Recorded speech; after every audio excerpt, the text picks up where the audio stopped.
안녕하십니까. 대구 경북을 대표하는 시도 때도 없는 뉴스 송보입니다. 오늘의 주요 뉴스입니다. 집중호우로 산사태가 발생하면서 큰 인명피해가 발생한 경북의 대부분 지역이 산사태 취약지역으로 지정되지 않은 것으로 드러났습니다. 23일 경북도 재난안전대책본부 등에 따르면 23일 오후 6시 현재 폭우로 25명이 사망하고 2명이 실종된 예천, 영주, 봉화, 문경의 마을 14곳 중 자연재해 위험 개선지구로 지정된 곳은 단 한 곳도 없었습니다. 이 가운데 산사태가 발생한 영주시 풍기읍 삼가리 한 곳을 제외하곤 산사태 취약지역으로도 지정되지 않았습니다. 일각에선 산사태 취약지역 지정체제의 대대적 정비가 필요하다는 목소리가 나오고 있습니다. 23일 기상청에 따르면 지난 21일 오전 필리핀 마닐라 동쪽 해상에서 발생한 제5호 태풍 독수리가 중국 대륙을 향해 북상 중입니다. 경로상 한반도에 영향을 미칠 가능성은 낮지만 몸집을 키울 경우 간접적인 영향을 받을 전망입니다. 태풍 독수리가 예상보다 강하게 발달해 북쪽으로 더 올라올 경우 북태평양 고기압 가장자리를 밀어올릴 수 있습니다. 이 경우 한반도에 수증기가 다량 유입되면서 많은 비를 뿌릴 수 있습니다. 때문에 7월 말과 8월 초 본격적인 휴가철을 앞두고 장마가 더 이어질 수도 있습니다.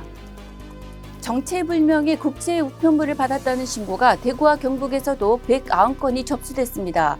23일 대구경찰청에 따르면 이날 오후 5시 현재 유해화학 의심 국제 우편물 관련 신고 접수는 73건으로 집계됐습니다. 확인 결과 위험물질로 밝혀진 사례는 없었습니다. 경북에서는 이날 0시까지 117건이 접수됐습니다. 경북 소방은 이 중 48건을 경찰에 인계했습니다. 68건은 오인 신고했습니다. 특히 한 건은 의심 우편물로 분류돼 군에서 직접 수거해 갔습니다. 이날 오후 6시 현재까지 피해 상황은 발생하지 않았습니다.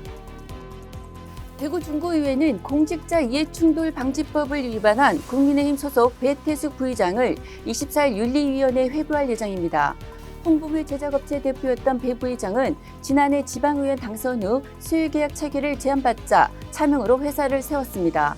배 부의장은 이 회사 명의를 빌려 지난해 9월부터 12월까지 중구청과 8차례에 걸쳐 1,680만 원의 수의계약을 체결했습니다. 감사원은 지난 19일 이 같은 내용의 감사보고서를 공개하고 배 부의장이 공직자 이해충돌 방지법을 위반했다며 중구의회의 징계를 요구했습니다. 대구 서구청이 염색산업단지 황산 누출 사고 당시에 소방당국의 요청에도 안전문자를 보내지 않은 것으로 드러났습니다. 소방당국은 지난 13일 사고 발생 후 오전 9시쯤 서구청에 황산가스 누출을 통보하며 안전문자 발송을 요청했습니다.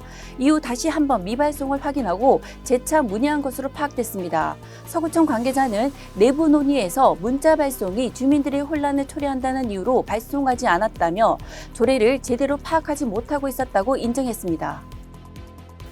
홍준표 대구시장과 이철우 경북도지사가 올해 상반기 광역자치단체장 직무수행평가에서 최상위권에 올랐습니다.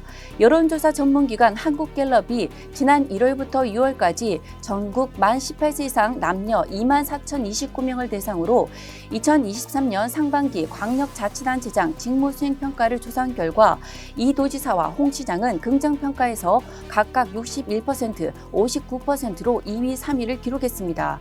1위는 62%를 기록한 김영록 전남도지사였습니다. 조사의 표본 오차는 95% 신뢰 수준의 플러스 마이너스 1.2에서 7.9%포인트입니다. 24일 대구와 경북 지역은 많은 비가 내리겠습니다. 이번 장맛비는 내일까지 내렸다 그치기를 반복하겠습니다. 비가 내리고 대기 확산이 원활해 미세먼지 농도는 좋음 수준이며 많은 비가 내려 지반이 약해져 있습니다. 산사태나 축대, 붕괴 등 비 피해 없도록 각별히 주의하셔야겠습니다. 지금까지 7월 24일 월요일 영남일보 시도 때도 없는 뉴스였습니다. 다음 시간에 뵙겠습니다.